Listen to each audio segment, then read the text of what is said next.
just sent to our IT person. So I'm giving him a minute.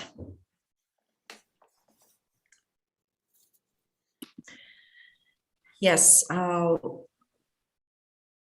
it is my immense pleasure to introduce our speaker, second speaker in the series Humor in the Times of Cholera, Professor Fred Gardaphe, who is Distinguished Professor of English and Italian American Studies at Queen's College, CUNY, and the John D. Calandra Italian American Institute. Past director of Stony Brook University's Italian American Studies programs. He's a Fulbright Fellow, University of Salerno, Italy, 2011. This is where I would like to be right now. Oh, and, and past president of the Italian American Studies Association, MILAS, and the Working Class Studies Association. He's the author of numerous books, and his books include, let me just give you a number of titles: Italian Signs, American Streets, The Evolution of Italian American Narrative, Dago's Reed, Tradition and the Italian American Writer, Mustache Pete is Dead, I like this title, Leaving Little Italy, From Wise Guys to Wise Men, Masculinities and the Italian American Gangster. And there is also one more, The Art of Reading Italian Americana. He's co-founding, co-director of Voices of Italian Americana, editor of the Italian American Culture series of Sunny Press, and frequent contributor to the Fra Noir. I have a problem here with my Italian. That's all right. And Italy magazine and television.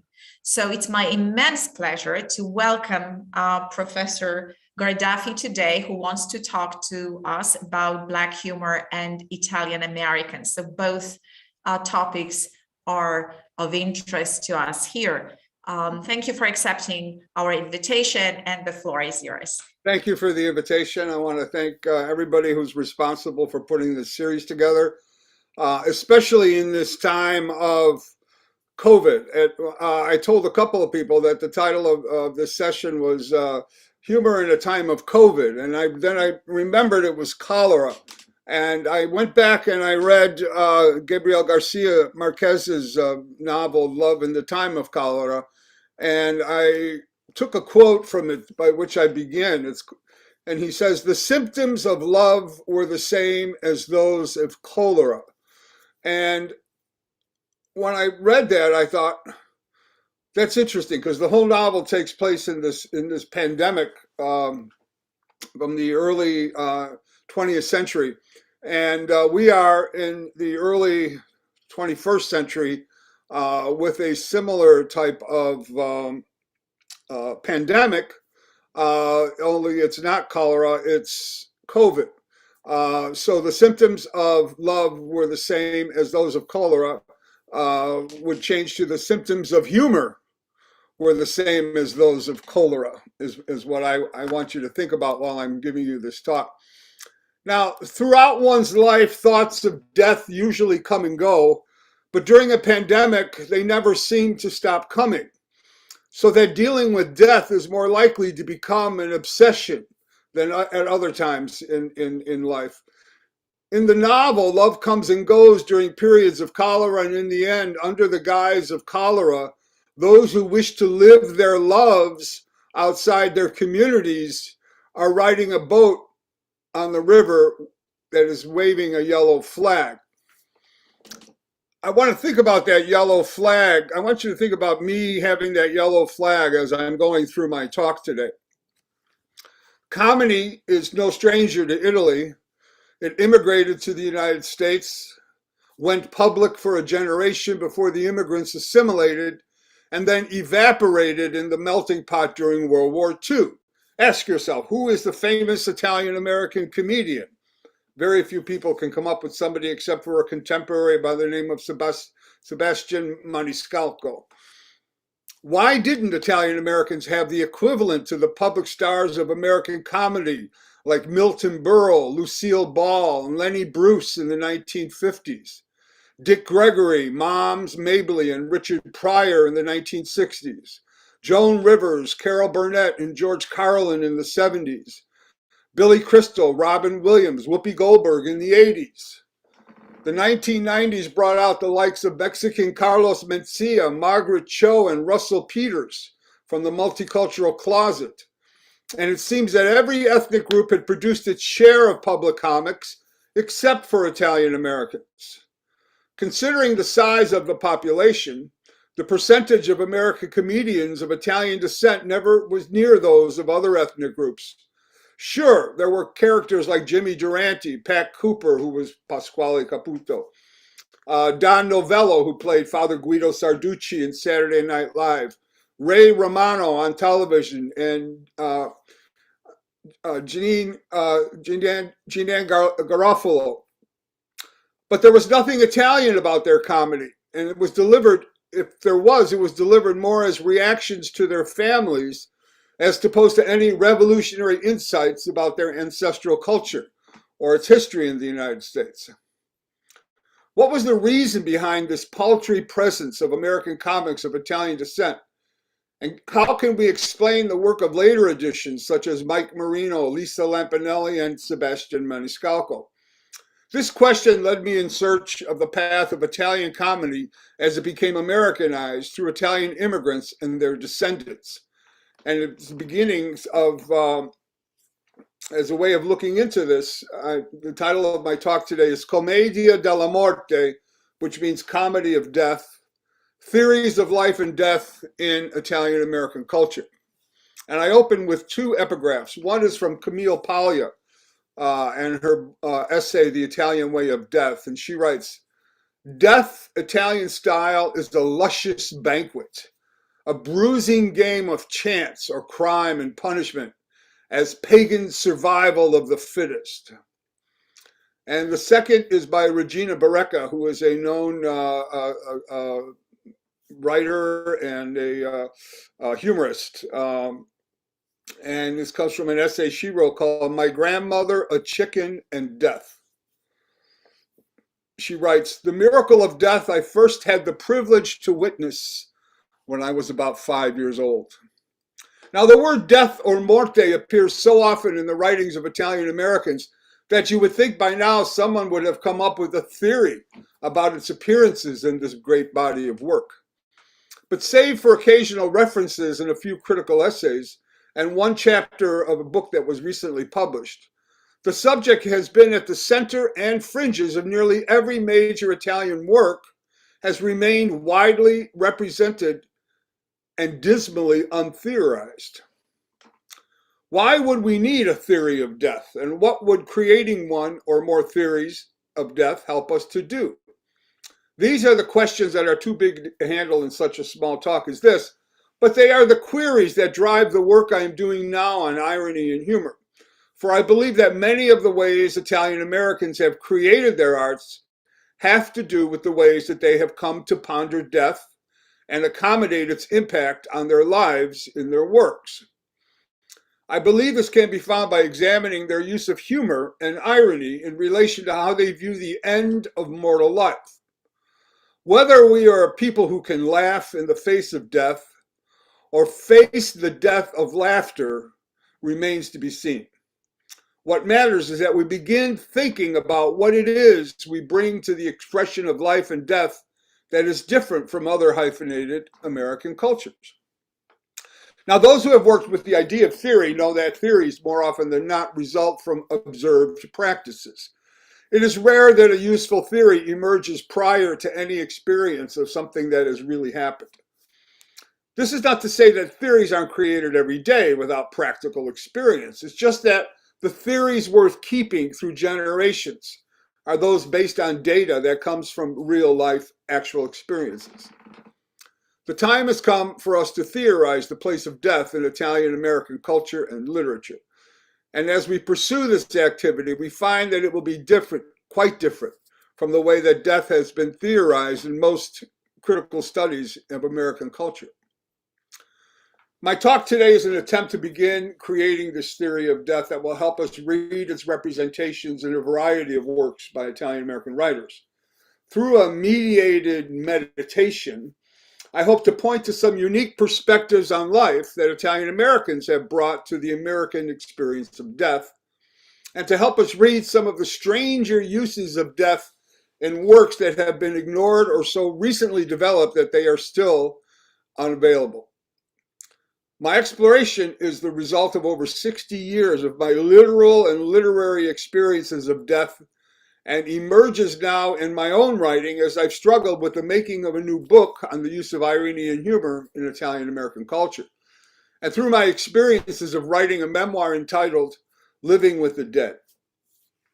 The need for such a theory has struck me in my most recent project of editing Pietro Di Donato's last unpublished novel entitled The American Gospels, and writing an accompanying afterword for it. I believe that inside this last novel, we have at last the artist we were hoping for when we put down Christ in Concrete and began looking for that next work that would achieve greater heights in this writer's literary art. I would argue that his American Gospels is what we've been waiting for, and it took a lifetime and what I will call a death time, that is the period after the artist's death, that it takes for the work to surface. And I can tell you now that if you went online at pietrodidonato.com, you can read the whole manuscript. The son of Pietro Di Donato decided that he wasn't going to publish it as a book. He was just going to give it to the world through the internet, because he believed that the internet holds much more power for the future than a simple published book. I would argue with that in some ways, but now some good work has been done earlier with the idea of death in Italian-American culture, and as a way of preparing my talk today, I offer a view of some of the major comments of Italian-American thinkers. The late critic Robert Viscusi has advanced ideas of death in Italian-American literature by showing us how its references contribute to the creation of the Italian-American character. Especially useful is his idea of how the immigrant character becomes a god in American literature by sacrificing his or her life for their future generations in a manner similar to Christ. In Buried Caesars and Other Secrets of Italian-American Writing, Viscusi crystallizes the most useful notion of Italian-American death. And he writes, in Italy, people do not worship the dead, but they consult with them often. Italians learned from the dead. This process is basic to the way that Italians reinvent themselves century after century. They follow the sun that emerges from the underworld. They are experts in raising the dead. It is this resurrection and its repression that is the foundation of this great critical study of his. The raising of the dead, he suggests, provides the basis for the great Italian Renaissance and Risorgimento. It is, as he notes in his gloss of Tina De Rosa's paper Fish, a fundamental aspect of Italian-American writing to, quote, make these ordinary lives eternal. Viscusi suggests that each time an Italian-American writer deals with his or her dead, they ennoble the life that has been lived. Now, the use of the dead, noted by Viscusi, nearly always occurs as a tragedy of life. If there is any irony at all in Italian-Americans dealing with death, it is almost always a self-irony that reflects on the literal reality of the living. It is as though death in Italian-American culture is a way of providing meaning to the lives of the survivors. Death becomes an experience to be endured, remembered, and transcended as each new generation goes about the business of making life matter. Now, the most thorough reading of death in Italian-American literature comes to us in the recent study by Mary Jo Bona entitled By the Breath of Their Mouths, Narratives of Resistance in Italian America. In a chapter entitled Death/Morte, What They Talk About When They Talk About Death, Bona utilizes theoretical tracks on death and suffering to illuminate the role that death and dying play in the literature of Italian Americans.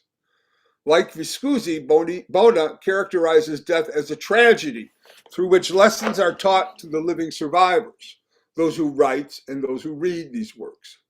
Bona sees death in Italian American literature as a key trope in reading the humanness of those Italian immigrants who were often perceived as something less than human, or as I have suggested in my earlier work, as, quote, signifying donkeys. It's a play on the idea of the signifying monkey of Henry Gates. And it's something that I talk about at length in my book, Italian Signs in American Streets. She writes, quote, that Italians in America suffered, died, and were mourned in the literature of Italian America illuminated not only their New World status, but also and more importantly, their humanity through dying. Bona keenly observes, quote, that the influences of Italian Catholicism and its conventional belief in an afterlife, migratory status, regional provenance, and nostalgic recursions to a paradisical home illustrate a complex and ambivalent attitude many writers take towards topics of death and grief. This ambivalence, I would argue, is a result of limiting death to tragic renditions, and freedom from it might just come when we begin to deal with death in a comic vein. Bona sees the portrayal of death as a response to the way Italian immigrants were treated. She writes, as if in response to the xenophobia of the New World, Italian American writers made sure their characters died. The deathbed scenes are employed to fascinate and stir pity, to incense and teach lessons. Some of the lessons she points to include the realization that one's life work can be seen as art that enables the dead one to continue living long after his or her funeral. A somewhat different take on death comes through Camille Paglia's essay that riffs on the subject in her usual animated and cavalier style. She writes, as an Italian American, I was raised with respect for, but not fear of, death. Italians dread incapacity and dependency, but not extinction. Since the dead are always remembered, they are never really gone. In rural Italy, cemeteries are like parks where the survivors picnic and tend the graves. In America, family plots are purchased like vacation condos. One knows one's future address decades in advance. While her writing is certainly light and lively, she never suggests any of the comic possibilities of death in Italian American art. Death in her work remains a tragedy that one must learn to incorporate into her approach to life. Now, something completely different is Franklin Tricchia's novel, The Italian Actress, which deals with death in a way that may seem strange, but it more closely approaches my notion of a comedy of death, as he presents a character by the name of Jack Del Piero, who's a former avant-garde videographer, who creates an experimental film with two cameras. One that time-lapse videographs a corpse as it decays, and another which captures the pornographic interactions of a pair of professional prostitutes. The creative thrust here might seem to fit in with critic Leslie Fiedler's grotesque notion of death in American literature as practiced by such classic authors as Edgar Allan Poe. But I think it is better understood through Paglia's notion of an Italian-informed approach to death. She writes, Italians recognize both the inevitability of death and its unique grisly signature, which seems fascinating to us in a way that strikes other people as morbid or insensitive. And as in TV soap operas, we like prolonged debate about how a death will affect others, pathos and voyeurism as mass entertainment. Indeed, Lantricchia's images present an in-your-face morbidity that takes the in-your-face portrayal of murders by the likes we see in the films of Coppola, De Palma, Scorsese, and Cimino to new levels of voyeuristic indulgence. These portrayals, which have been marked as rough, ragged, and even blasphemous by critics, actually, as Paglia points out, represents aspects of Italian-American culture. And she writes that the Italian directness about death is part of a more general worldview is clear in the first two parts of Francis Ford Coppola's The Godfather. Genuine masterpieces of our time, they dramatically demonstrate the residual paganism of Italian culture with its energy, passion, clannishness, and implacable willfulness. The abrupt choreographic violence of these films is like a sacrificial slaughter, where blood flows as freely as the water of life. Coppola constantly intercuts images of food and death to suggest the archaic Italian, or rather pre-Christian, cycle of fertility, destruction, and rebirth. Paglia's comments make sense, especially if we remember that the Latin word paganus is the basis for our word peasant, and that so much of Italian immigrant life as we have come to know it in the United States is based on that peasant culture that was absorbed into Catholicism to create a very different version from other practices of Catholicism.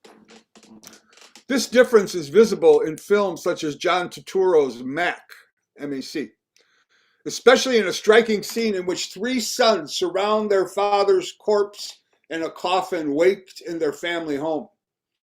As the women are keening their sour through ritualistic mourning, each son reflects on the way their father's life has impacted their own. At one point, the dead father opens his eyes and comments in Italian on the shoddy craftsmanship that went into the making of his coffin. It's a beautiful scene where he said, "Who made this coffin? It's too tight." He then spews out a lesson that he probably taught throughout his entire life. "By the product you will know the maker. Whoever made this coffin was not an artisan. There are only two ways of doing things, my way and the right way, and they are both the same." While we have learned in other films that the living speak to death, in this film we learn that death speaks to the living. As haunting as this scene is, it takes us to the threshold of the comic, something Mario Puzo attempts only briefly in his description of how Lucia Santa's first husband dies in a work accident. He, along with other workers, is killed when tons of bananas that they are unloading from the ships fall upon them. And it becomes the joke of slipping on the banana peel, which is a classic comic gag in silent movies. Understanding these depictions of death is helped through insights found in Bona's words, and she writes, portraying suffering, death, and mourning in an effort to make certain that Italians in America were perceived, if not accepted, as more expendable laborers, metonymically reduced body parts. Authors performed an inestimable pedagogical service in fleshing out hearts and souls. The topic of death gave writers permission to insist on the profoundly human nature of their grief-stricken characters, aligning them more centrally with the American family. The folk materials offered by storytelling characters to their families and communities, she writes, are lessons in survival and lessons for the future, reinforcing the fact that relationships change but do not end after death. And so we have seen through tragedies, we have developed great insights into the role of death in American culture. But our work will be more complete if we begin to examine how a comedy of death informs this experience. And here I shift into a next section, which is called The Art of Dying, from Dante to Di Donato. And I open again with two epigraphs. One is from the late Beatle, George Harrison. There'll come a time when all of us must leave here, then nothing Sister Mary can do will keep me here with you, as nothing in this life that I've been trying could equal or surpass the art of dying. That was George Harrison. And now from Mary Jo Bona. Like their devotion to storytelling, folk, and culinary tradition, writers of Italian America make dying an art, and by turns performed the pedagogical function of edifying an often indifferent and hostile public. With his 1939 best-selling novel, Christ in Concrete, Pietro di Donato became a hero of the working class, a champion of the exploited worker struggling to express his experiences of being used and abused.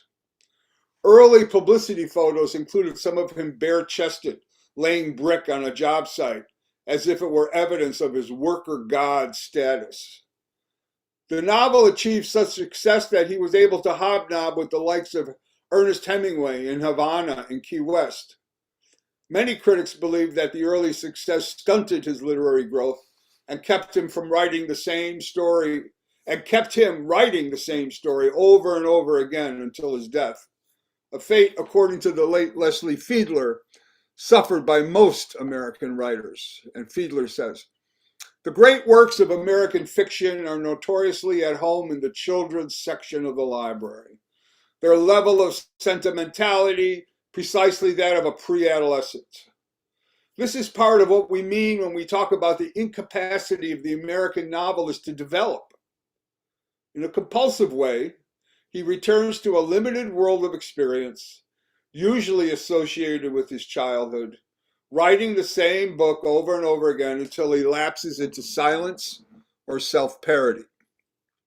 Now, most of Di Donato's fiction after this novel can be seen as fitting into this pattern of pre-adolescent self-parody, which focuses on his obsession with the relationship of the sacred to the profane. His second novel, entitled This Woman, published in 1958, nearly 20 years after his best-selling Christ in Concrete, is a good example of Fiedler's claim.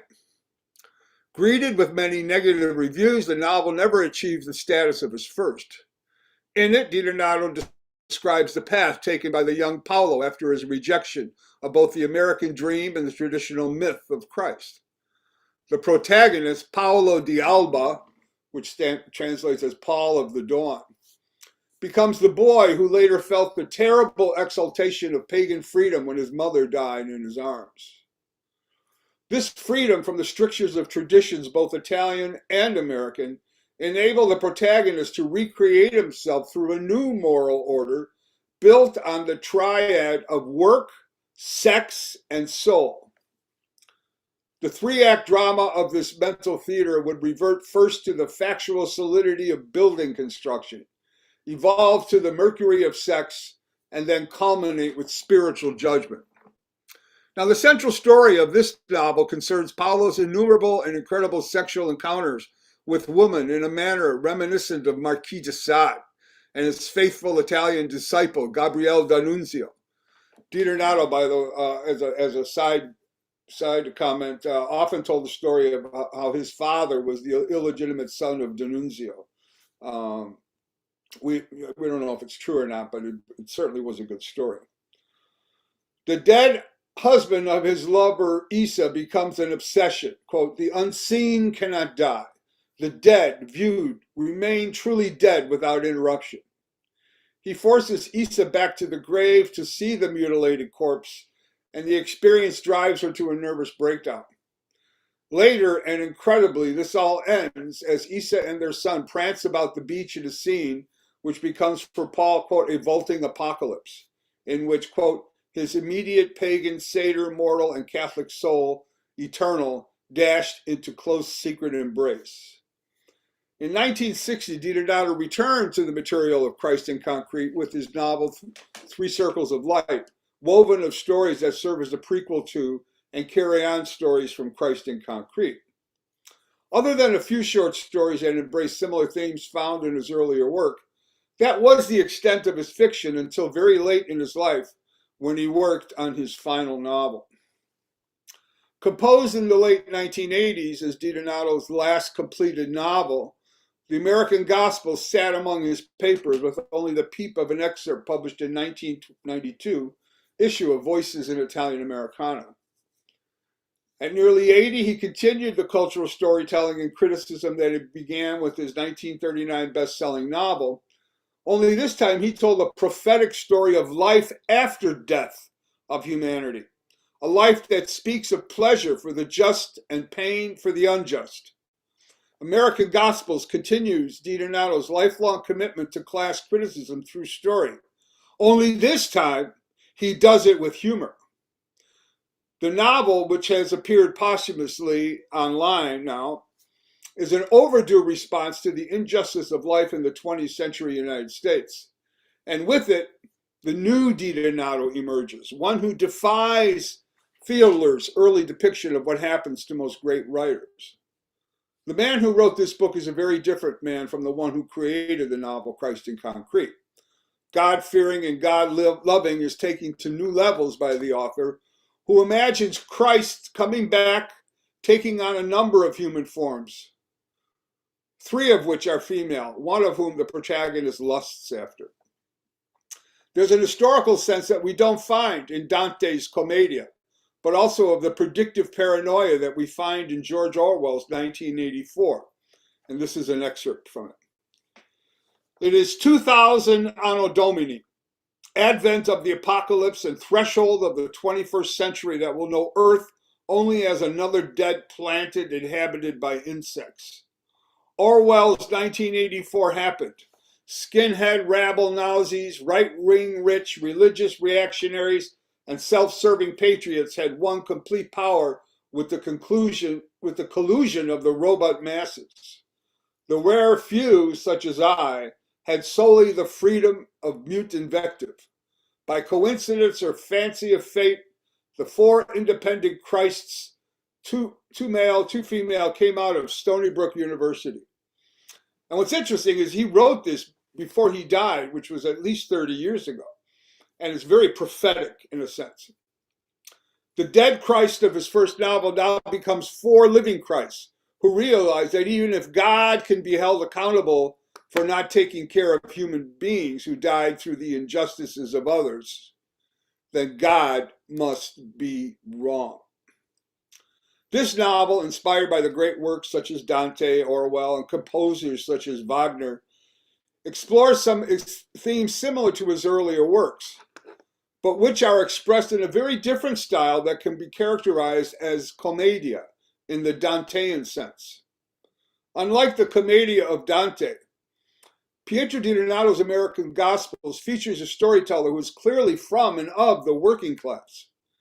It is through his witnessing of the events that result from the 2nd, 3rd, and 4th, and 5th comings of Christ that we are presented with the final justice through which the worker is elevated to paradise and the ruling class is thrust into the inferno. This is a Marxist critic's dream novel to work on. But unlike the working class victims of his earlier works, the working class in the American Gospels, often through the device of a chorus, realizes its own role in the injustices that it experienced, as this excerpt shows. And this is called Chorus of Deimos. And he says, "World's end is our fault, our most grievous fault. Without us, the overwhelming multitudes, history would not be.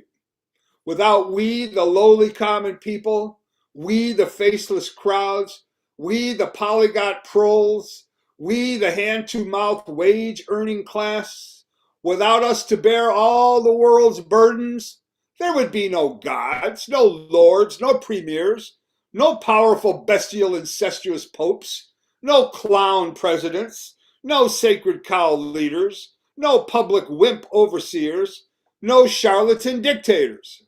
We, Deimos, were the energy, the body, limbs, backbone, the essence, the force of the world, the Tower of Babel world.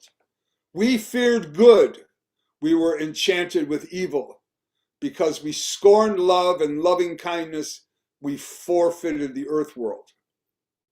He goes on to explain why the working class masses behave that way.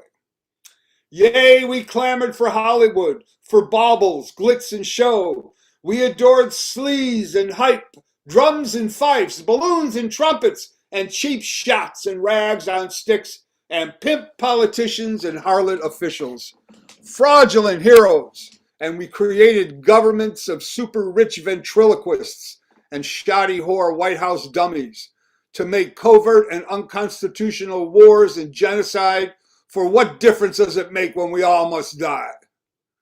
And why should we not want lies, reactionaries, Contras, Banana Republic death squads, conservatives, Nazis, fascists, fables, fantasies, comic books instead of reality, travesty gods, illusions, rapes, arsons, violences, horror, spies, informer ham actors, finks, double dealers, when truth, honesty, intelligence, virtue, wisdom, and brotherly, sisterly love cannot possibly make us immortal. Now, death is the price paid for creating injustice, tells us Donato. Eternal joy is a reward granted to those who suffered on earth. And he explains, but shame on applauding crowds, shame upon us screaming, cowardly, faceless, headless torrents of exhumanity, shame upon us incontinent hordes, unfathomable, inexplicable, miste mystericus mysterium, justly destroyed our world and closed down the mankind drama because of our majority slave breed excremental mind. Given freedom of choice, we, the lumpen masses, invariably selected the shit man to lead us into committing ceaseless killings. We disobeyed the cardinal commandment, thou shalt not kill. We earned eternal damnation. Our world was... Donato's criticism of all the world's religions is based on the inability for each one to follow that one single commandment, thou shalt not kill. For Donato, life was energy and death its absence. And as he grew closer to his own death, the power of that reality was realized in his prose. The writing here is that of a man facing the end of his life and contemplating the eternity promised by Christianity. He contrasts eternity in light of the failure that and any other religion to make a just world for the living. His thinking is rendered in a unique pastiche of Dante's terza rima, Joycean stream of consciousness, biblical cataloging, and Whitmanesque neologism. The entire work is a testament to the intertextual complexity of a postmodern world, the one that brought you multiculturalism, political correctness, and the waning of art that defies the status quo, also cancel culture. The American Gospels is truly a commedia in the spirit of Dante, who used his word in a letter that he addressed to Lord Congrande della Scala. And this is from Dante, explaining the title. To understand the title, it must be known that comedy is derived from komos, a village, and from oda, a song, so that a comedy is, so to speak, a rustic song. Comedy, then, is a certain genre of poetic narrative differing from all others, for it differs from tragedy in its matter, in that tragedy is tranquil and conducive to wonder at the beginning, but foul and conducive to horror at the end or catastrophe. Comedy, on the other hand, introduces a situation of adversity, but ends its matter in prosperity. Tragedy uses an elevated and sublime style, while comedy uses an unstudied and low style, which is what Horace implies in the art of poetry. Now, Dante begins his commedia in hell and ends in paradise. Donato begins his Gospels on the hell of earth and ends in something he calls the Venusberg, which is his version of paradise. Donato's novel begins with the adversity faced by those who have historically endured justice and ends with those souls prospering in heaven while those who have perpetrated the injustices writhe in hell. Now, the American Gospels is to the United States what those of Matthew, Mark, Luke, and John were to Christianity. They're written witness to the life and death of God made human. This novel is a search for truth and justice, words that have been lost in the play of postmodern parody and cynicism. For those familiar with Donato's earlier work, his American Gospels is a fitting capstone to a significant and often strange corpus of work. What separates Donato from other American writers of his time is his representation of a Catholicism that has its roots in pre-Christian matriarchal worship. He achieved a deep sensuality through his writing that became evident through his visceral descriptions and complemented his recreation of a troubled Catholicism. Diderot's Catholicism has its roots in that pre-Christian matriarchal worship. As he himself admitted, I'm a sensualist, and I respond to the sensuality of the Holy Roman Catholic Church, its art, its music, its fragrances, its colors, its architecture, and so forth, which is truly Italian. We Italians are really essentially pagans and realists. His pursuit of this sense of pagan realism is what sets him up to produce a true commedia della morte, a comedy of death, in this final work. And the works that came after his masterpiece would lead the way. Without this novel, Diderot's literary career never transcends those pitfalls that Fiedler suggested has created the great problem faced by most American writers. These American Gospels can be seen as an attempt to resolve the sacred-profane dilemma presented in much of his earlier work, and in the process, he shifts from the material of his previous works. The redemption of the victims of capitalism through the final judgment of a female African-American Christ becomes the matter of this novel, which should be read as his primal scream out of the world, just as Christ in Concrete was his primal scream into the world. Through a resurrection of sorts, Diderot can have his, quote, revenge on society by revealing, quote, all the nonsense of authority and of church through what he calls a conscious evaluation of myself. To Diderot, salvation for the world lies in man's ability to become his own God, to take responsibility and control of the world he's created, and to act for the good of all. Diderot attacks the forces of power that he believes are responsible for the suffering of the masses. Now, one of the keys to Diderot's shift out of the same material rut is the way he portrays women in this novel, something that Fiedler once suggested remained a weakness of many American writers. And Fiedler said, our great novelists, thought experts on indignity and assault, on loneliness and terror, tend to avoid treating the passionate encounter of a man and woman, which we expect at the center of a novel. Indeed, they rather shy away from permitting in their fictions the presence of any full-fledged mature women, giving us instead monsters of virtue or bitchery, symbols of rejection or fear of sexuality. The American Gospels utilizes an overt sexuality that becomes the focus of the afterlife. And he writes, love conquers all things. Good has vanquished death. Pale, despicable death is eternally destroyed. Venus has replaced evil death. Now, in Christ in Concrete, woman is portrayed as a reactionary failure. In the Gospels, she becomes the all-powerful God who saves mankind from death. The final book, the Vineriad, sets up Venusberg, echoing Wagner's Tannhauser. Yet while Wagner's opera opens in Venusberg, Diderot closes his final work in Venusberg, reversing, in a sense, the traditional Christian quest that usually ends in redemption through the renunciation of the flesh. For Diderot, the world is redeemed through the acceptance of the flesh as it becomes immortalized for the eternity of joy. And this is one of the choruses of the mortals that comes out of the Venusberg segment. And he writes, the animal, man, fouled humanity, polluted the seas and all waters, the earth, the life-breathing heavens, fatally wounding nature. Man's lies and meretricious religions poisoned the soul. Mankind earned its annihilation and disappearance. Miste mysticus mysterium, the ineffable arbiter of man's and God's story. In final adjudication, ordered Lucifer, the much maligned morning star son of light, to establish the select society of good mortals for godhood. Dashing, styleless Lucifer, surfeited of capricious evil, divested himself of horn, hoof, and tail, transfigured himself into Venus, divinely gorgeous, desirable female, imaginable to preside over paradise. For the incomparably beautiful woman has always been, is, and forever will be man's dream of dreams.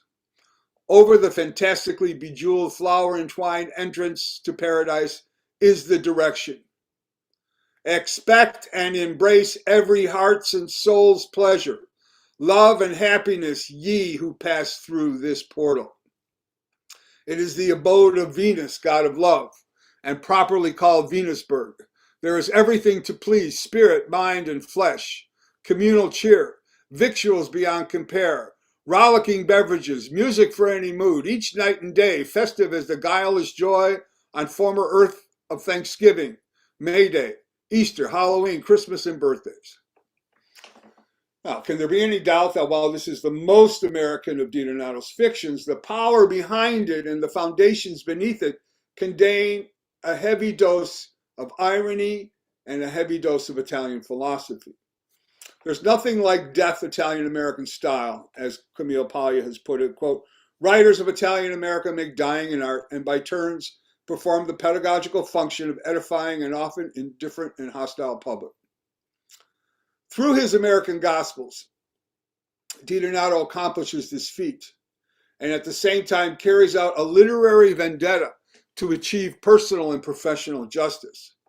In this novel, he enacts a vendetta called for by the workplace murder of Jeremio, enacted by Mr. Murden, the family who used workers to reap profits of capitalism.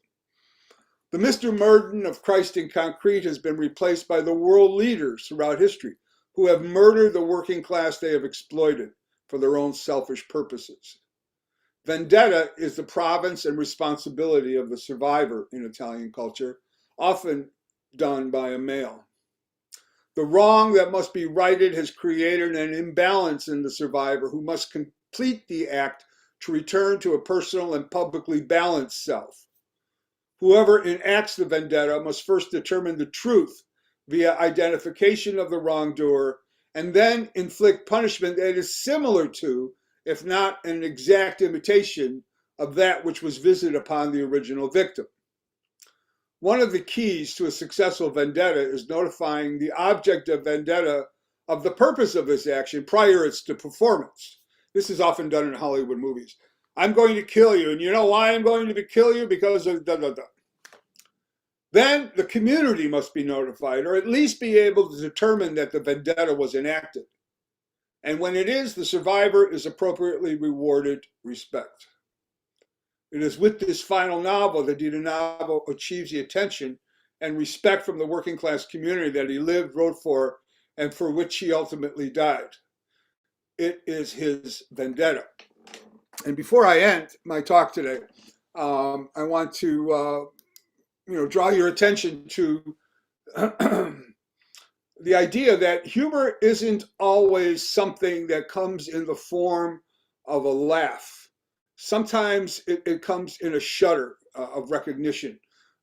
Sometimes it comes in kind of a fit. But definitely with this work, and we begin to take a look at how Italian Americans actually express their humor through their irony in works, especially about death. And with that, I will leave you. I've spoken long enough, I think, and I don't know if you have any questions or comments, but I'll leave it there. Thank you so very much. I have the first question that I have is, you said that it's a part of something that you're working on, because I really honestly, I would like to read this. So that's my first question.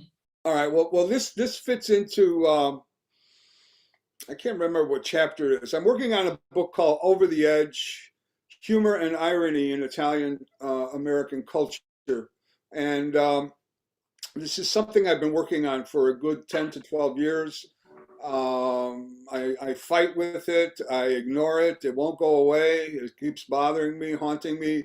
And next year I will have a sabbatical that I promise to devote almost totally to finishing it, because it's a book that won't leave me. And in other times I've had many book contracts and I've finished the book. I'm a good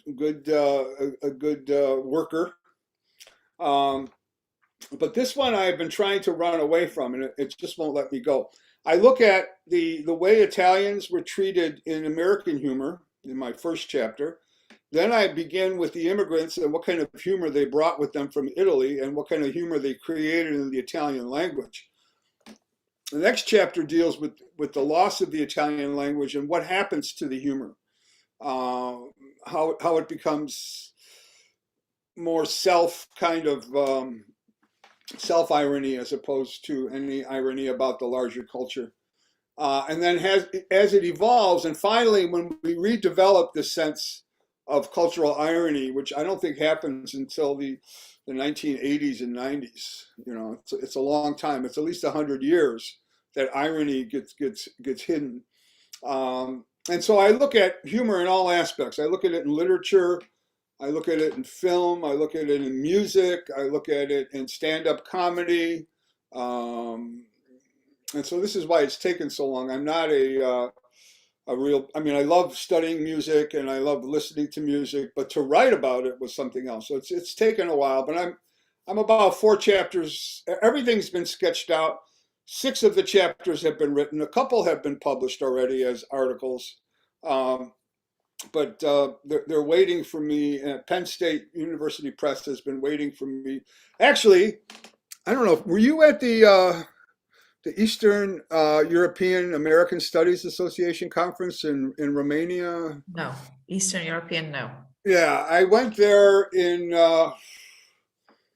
many years ago, and there was only 6. I went just to get away. Just to do something different. And there were only 6 people in my session. And during this session, I was so happy because I just came to get away.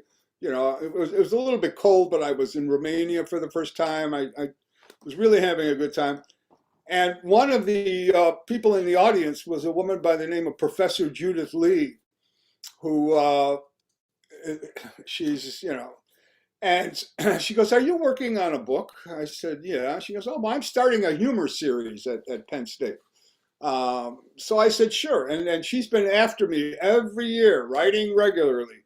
How's the book coming? How's it, you know, and when it's not coming well, I just lie to her. "Oh, I'm working on it. I'm working on it." So I finally got, and she offered me a contract. And had I got the contract, a good working class boy, I would have finished because I promised. But I rejected a contract. I said, "Let me finish the book first, see if you like it." And so that's where I'm at with that book.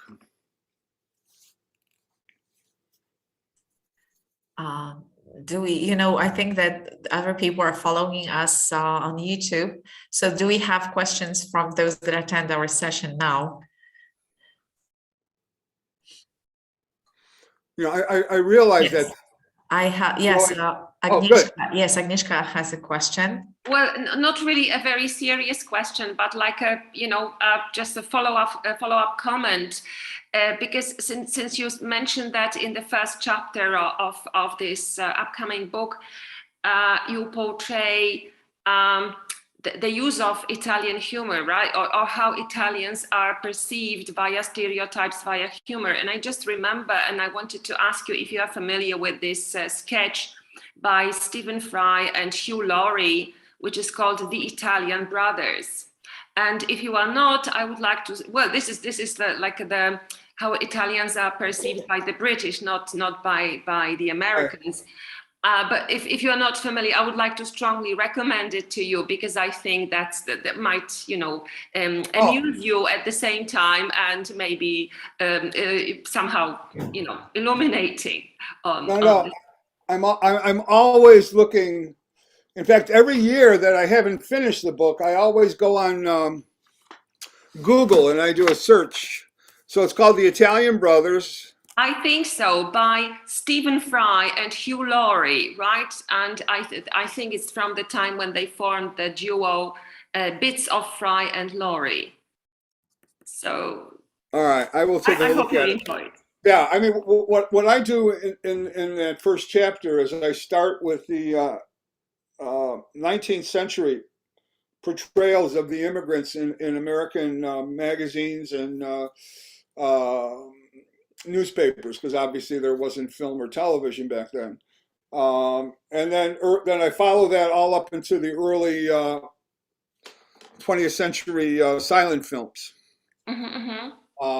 newsreels, and how they portray things, just to get a sense of what was America. So when the Italians came to the United States, they were already typecast, and they, people tried to fit them into what they know, because the only way that we can learn something is when we connect the new to the known. And if the new were the people, then if the known were the Italian people, then the new could be challenged. But it wasn't the Italian people. I mean, but they had very little contact other than through music and the arts, until these early immigrants started coming and started being portrayed either as buffoons or gangsters or something like that. But I will look into this, Fry and Laurie, to see, because I'm always interested to see. I also look at Canada, although the way Canada accepts. So I'm a collector of all these things. I don't know what's going to work its way into the book or not, but maybe it'll be there. Thank you. We have a question from Anya. And it's more of a comment. Thank you for the lecture. It was really a pleasure to listen to it. It's a comment that's similar to Agnieszka's comment. So I'm reading with my students this week John Barleycorn by Jack London, and there is a chapter about Italian minority in California, and it is very ironic. So he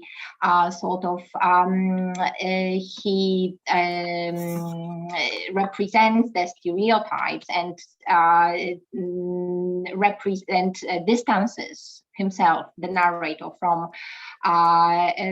them in a really interesting way. So I don't know if you're familiar with the chapter. It's a really short. It's not a really substantial part of the whole book, but there is one chapter that precisely focuses on Italian Americans, and it is this kind of irony that precisely does not make you laugh, but just. I have to read it. Thank you very much. I've read all the short stories of Jack London, Caldwell, everything, but I have never read John Barleycorn. And as to my knowledge, I have been involved in American studies for 60 years. Well, maybe not 60. Let's say 50 years for sure. And I've never heard anybody talk about John Barleycorn's portrayal of the Italians.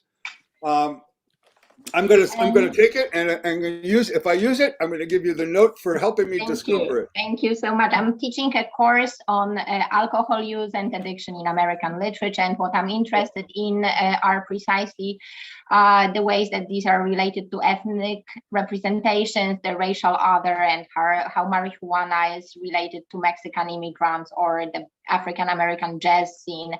And in John Barleycorn, Italian Americans are represented as these wine drinking, dangerous, treacherous people. So interesting, because in Italy, to be a drunk in public is the most shameful thing that you could possibly be. I don't know what the rate of alcoholism is in Italy, but they drink wine every day and eat, but they don't seem to get out of hand. To lose yourself to drunkenness is considered very pitiful in Italy, whereas in America it's very humor. A lot of our humor is based on, drunks. Even Dean Martin, who was not an alcoholic, pretended he was an alcoholic in order to get laughs. And that's a very interesting point of view in terms of alcohol and humor. But I think in Italy, I remember very well, because I used to bring students. A couple of times I was a chaperone for students in Italy. And the American students who were 18 or 19 years old, they had free access to all the alcohol for the first time in their lives, and nobody was checking their identification. So they were always getting drunk and acting stupid in public. And we had to sit them down and talk to them about what a brutta figura was, what it means to make a bad figure of yourself in public, and how people don't like that. It's, girls don't like guys who are drunk. Maybe in American Some parties in Florida for spring break, maybe that's one thing, but not in Italy. But that's a good point. There is a difference between these wine drinking countries that are very frequently also Catholic, like Spain and Italy, and the perception of then wine as simply one of the foods, right? Something that's part of the dining experience, and those Protestant whiskey drinking countries, such as the US. So there is a huge difference, and precisely. Even though in many texts, in many American texts, Italians tends to be, or I mean, at least in John Barleycorn, you have this connection between wine and Italians, and the Italian minority makes the poor 5-year-old or 10-year-old narrator drink liters of wine. On the other hand, when you have a look at self-representations of alcohol use by, I have a look at immigrants mostly, but by Italian Americans or French Americans, they are completely different. And obviously being drunk and drinking alcohol in a way that does not follow the decorum is is a huge no-no. So yes, absolutely, that's absolutely. Wow. If I can ask you a question, it's a different question. You were talking about this very interesting shift from that mode of tragedy, yes, towards that of comedy, and comedy understood in that broader sense, which I really liked. I was thinking about, the shift, for example, and you're a scholar of humor studies, and I've never had an opportunity to ask this question to anyone. It's actually what I think as it's Mark Twain's shift from different type of comedy, yes, from one type to a different one that is visible in his works that were published posthumously that people didn't know about. And so it's also, in a sense, comedy, yes. I'm thinking, the one that is, I forgot the title of this short story, that is set in Austria when the protagonist is Satan. I forgot the title for this one, but it's also, has this, mode of comedy, but it's a very different one. It's a, deep one. It's existential. It's about, nothing exists, but, you are just a thought, those pronouncements that are made by Satan. So it's really very, it's deep, it's profound. So how would you comment on this shift? I mean, is it that it corresponds to that kind of a, evolution in maybe our lives that we tend to see? How would you maybe? This is a wonderful question, and I think a whole conference could be built on this, and look at humorists who make that shift. Because they do. Kurt Vonnegut does. Kurt Vonnegut actually does the opposite. He starts out very dark humorly, and then he ends up very light.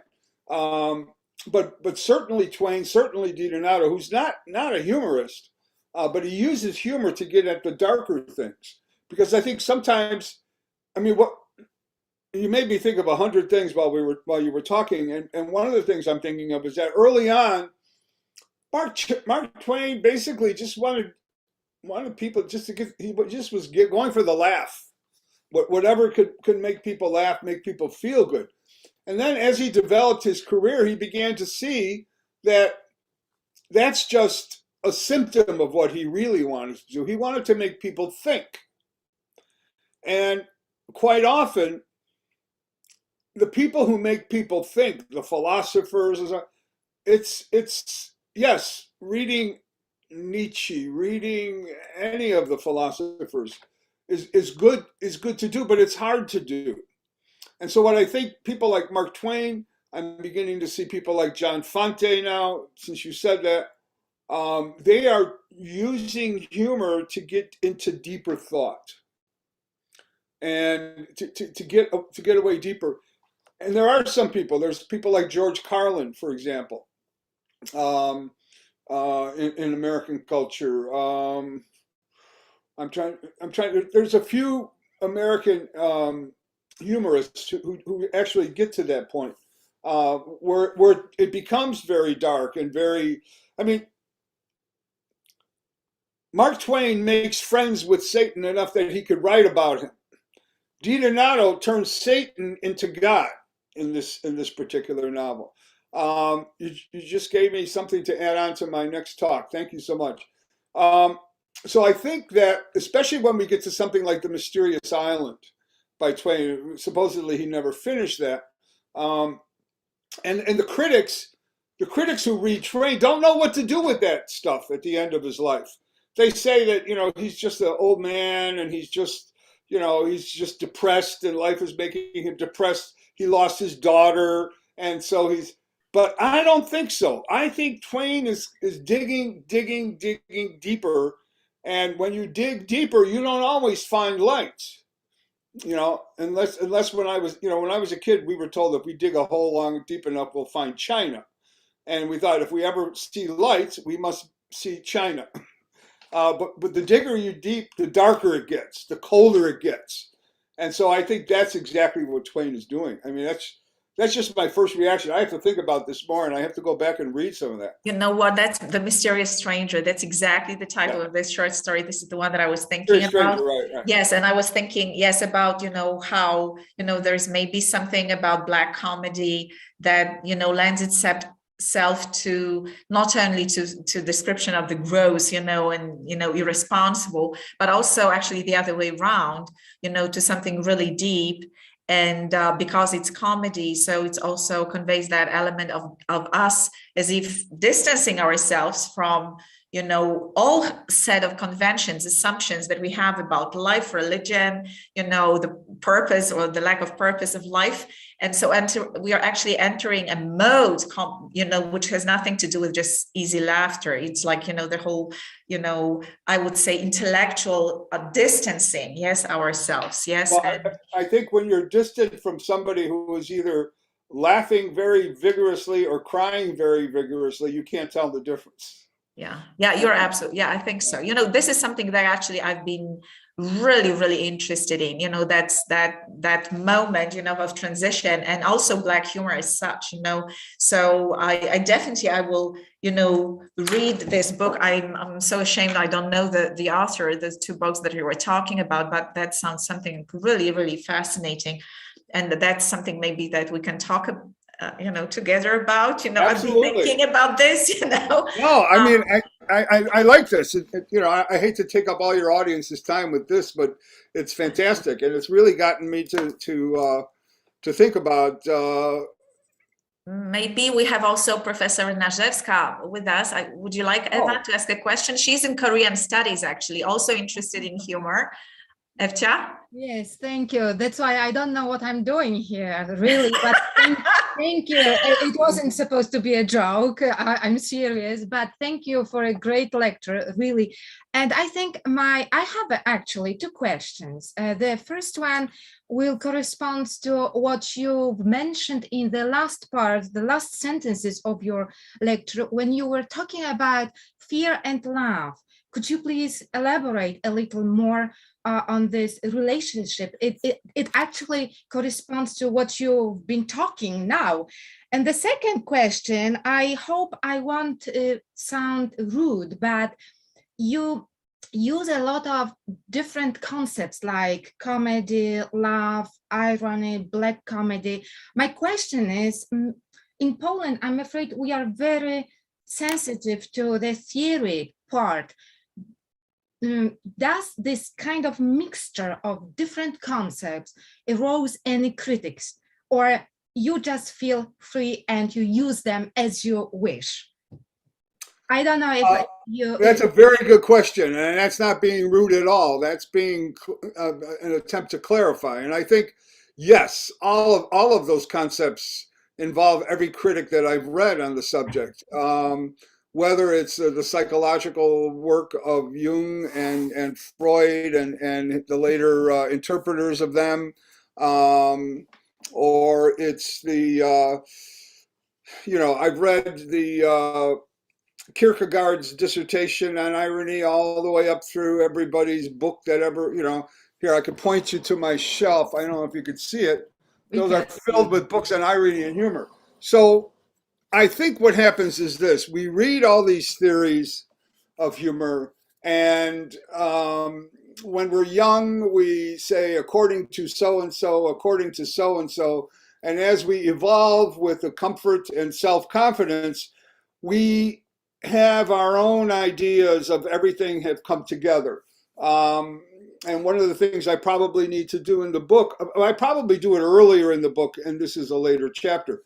But what you're asking for is exactly something that I have to make sure that is clear, and that is, when I say comedy, whose idea of comedy am I using? When I say irony, whose idea of irony am I using? Am I using, Northrop Frye? Am I using, one of my teachers at the University of Chicago, Wayne Booth, his concept of, and so I right off the top of my head, I have to go back and look at what I said, and I could spell it out, and probably I will spell it out a little bit more when I actually get to the writing of that chapter.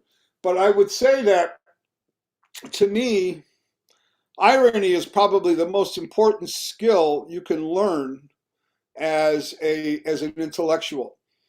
One of the criticisms I have of earlier Italian American culture is that it was irony deficient. Now, the immigrants were very full of irony. People who grew up in the fields and the farms and the lands of Italy, who came here, the peasant life, they understood irony very well, and they were very good at it. Because that was not transmitted over to the next generation, we have what I call an irony gap, in which irony deficiency takes place. Like I say, there's an irony deficiency in a generation, and it's a symptom. It's not a disease. It's a symptom of the disease of literalism. So when people take things literally, they're almost always offended or praised, depending on how the comment is made, and they, without a sense of irony. And it took me a long time when I was a kid, because the first time I was asked by one of I was raised by Dominican priests at an all-boys Catholic school. And I didn't really do the reading, and I was asked by my teacher, Mr. Gardaphe, maybe you can explain what ironing is. I thought he said the word ironing with my mother ironed clothes. So I didn't know what to say. So I said, we were in a logic class.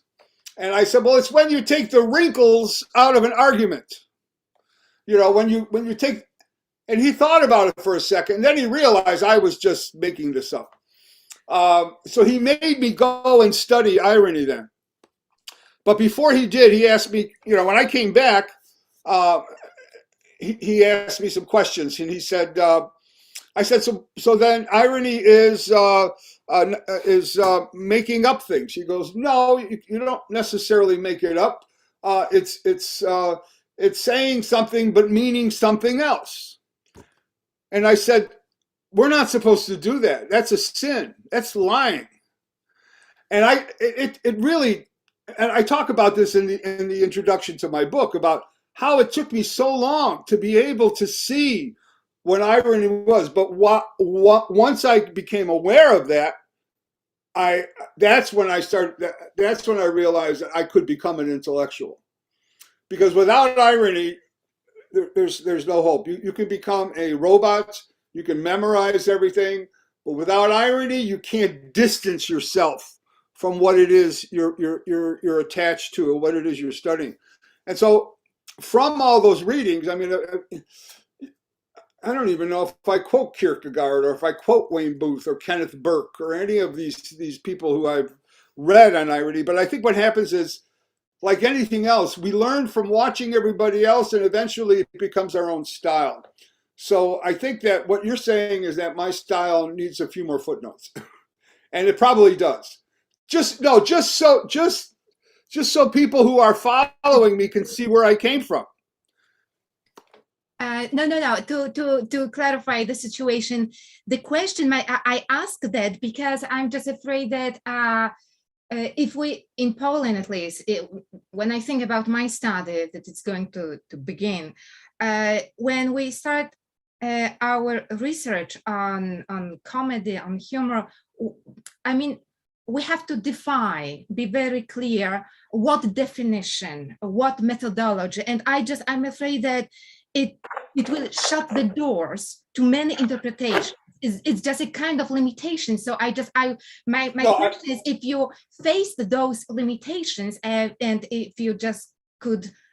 Right. No, I do talk about the main theories, the superiority theory, I teach them and the other. There's basically what they call three theories of humor, and I talk about them, but I leave them behind because not everyone explains everything that happens. In some we have the superior working here, and it works really well when Aristotle and all these people were writing. It seemed to be that way, but then, it was changed, and we had some other, and then the most recent one is I can't even remember the name. I have the book right here, but it comes as a synthesis of all the other three theories, and basically we use humor to validate that which we have to validate our basis for making decisions. We use humor whenever we need to, in other words, humor enables us to challenge what it is we thought we understand and to adapt. So there's this kind of, I don't know if they call it the adaptability theory. It's the most recent one that has been developed. It comes, I have it over here in one of these books, but it comes in, it comes as an evolution of the first three. When I teach humor, I used to teach it. I used to teach the theories, and then the students would say, "Oh, here's the superiority theory at work, or here's the relative, the other." I don't even remember what they're called right now because I've transcended all that in some ways, they have a tendency to fit everything into those categories when everything that's funny can be explained from all these different theories. And so what I tell my students then, to avoid the confusion about theories, is that theories are tools that help you ask questions. In other words, if you're reading a work and you have a question about it that you want to have answered, it's very likely that one of these theories will help you answer that question. And if they don't work, maybe you have to invent your own theory. Because typically what we do is we want our students to show us that they know what we're talking about. And so we have the superiority theory. We have, I'm losing the train of thought for the other two theories that we usually do. It's in relief theory. Relief, yeah, the Freudian, it's a relief. And incongruity. And of course, incongruence. Thank you. But so the students have a tendency to say, well, this is in the relief, and this is incongruent, and this is superior, and it confuses them because these are all different tools you can pick up and use at different times. Here, somebody's taking advantage of their position of authority over somebody, so they're using this position of power and you can say that as, but and maybe they're not being as incongruent as they could be. But the idea of this fourth theory that has come out, and if I could find the book, I would. It's really an important book.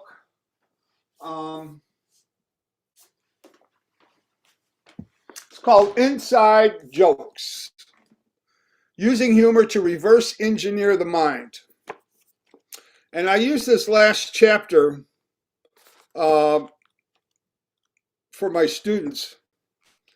And basically what it says is Humor involves a mental space that contains a false belief, a mistaken construction, and hence indicates that someone is the maker of that mistake. The laughter is always the one, or the laugher is always the one who has just discovered the mistake, when the mistake discoverer is also the mistake maker, etc. So the idea is that humor makes us think of a mistake that we have in our mind, and it helps us either say, oh, we were mistaken, our fundamental beliefs were mistaken, we need to change, or the person was mistaken, in which case my beliefs are safe. And to me, that seems to be a much, and within that, and they all say that, you know, at the end they say, inside of our theory are all the other theories. So it's really, I think, and these guys use, you know, cognitive research and brain nerves and all these other things. But it's written in a very clear way sometimes. But it was, you know, it's one of those things I found when I said, okay, I read every book there is on humor. And then I Google, I go to Amazon and I put humor and go, oh my God, somebody wrote a new book. Somebody wrote a new book. And for a while, all I was getting were those three theories, you know, whether it was my buddy who published with SUNY Press, the guy who does the philosophy of humor, and you know, some of the other people. But I do think it's important to be able to use theory to ask questions, to answer the questions that you ask. So, I think it's becoming. Thank you. You really got me thinking there. Thank you. I think you. That's my dear friend from Korean studies. You know, she always, you know, gets me. What is she doing at Korea? Yeah, no, that sounds great. But you know, it's becoming obvious that we need really to host you here in Poland. So let's keep our fingers crossed, because we have so many more questions. And definitely, you know, when I teach the course of humor, definitely I want to reach out and I want you to meet my students. That's for sure. Thank you so very much for one more time. Thank you for accepting our invitation. It's been such a pleasure, and I hope to meet you again soon. And thank you, you know, also for everybody who is listening and following us here. Thank you. Thank you very much. Thank you. Thank you. Thank you. All right, we'll see you soon. See you soon. Okay. Bye-bye.